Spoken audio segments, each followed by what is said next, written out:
As they waited, the Archregent watched his city die. The enemy lord, the one naming himself Talos, stood by the edge of the observation dome in constant communication with his brethren across Sanctuary. His voice was a low, feral murmur, updating squads on each other's positions and mapping their progress. Every few minutes he would fall silent for a time, and simply watch the fire spread. One of the other warriors, the one with the bulky heavy bolter slung on his back, activated a handheld hololithic emitter. He altered the scene it displayed each time Talos ordered him to focus upon the picked feeds from a different squad. Abitor Mouveau had fallen silent. The Archregent had closed his friend's eyes, choking on the smell rising from the split corpse. "You get used to it," one of the warriors had said with a black laugh. The Archregent watched the hololithic feed, seeing Sanctuary's death playing out clearly enough despite the visual distortion. The armored warriors projected before him, silent in their hololithic incarnation, tore through shelter bulkheads and ripped through the huddled masses within.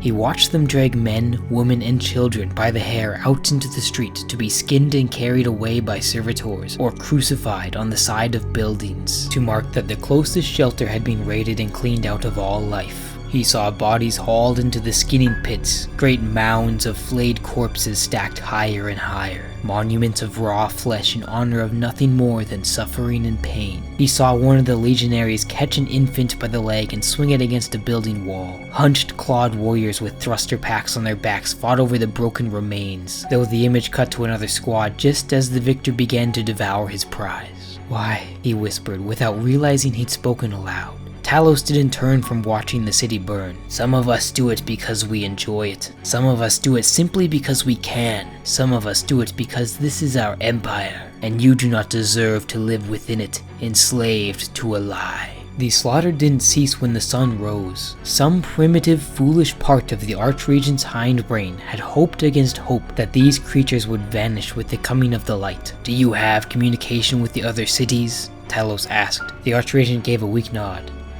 "But it is infrequent at best. The astropaths sometimes manage to communicate with other guild members in the other cities, but even that is rare. It is rare because they have no focus. I will deal with that. We have Mechanicum adepts among our crew. They will make planetfall and attend to your flawed equipment. We will then broadcast these images to the other cities as a sign of what comes for them." The Archregent's mouth was dry.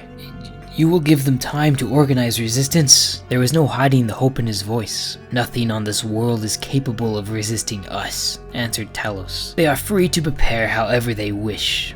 "What is the Mechanicum?" "You would know it by their slave name, the Adeptus Mechanicus." Talos fairly spat the cult's imperial title. Cyrion walked over, his eyes never leaving the burning city. He hungered to be down there. They all did, and it showed in the movement of every muscle. "You are enjoying this?" he said, seeing no need to make it a question. Talos' nod was subtle enough to almost go unseen. "It reminds me of the days before the Great Betrayal." And that was true enough.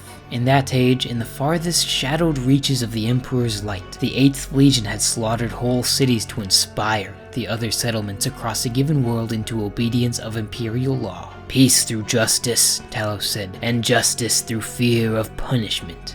"Aye, it reminds me of the same, but most of our brothers down there are doing it for the thrill of the hunt and the pleasure of slaughtering terrified mortals. Remember that before you graft a false layer of high ideals over what we do here." "I am no longer so deluded," Talos admitted. "I know what we are, but they do not need to share my ideals for my plan to work." "Will this work?" Cyrion asked. "We are on the wrong side of the Imperium's border. They may never know what we do here." "They will know," said Talos.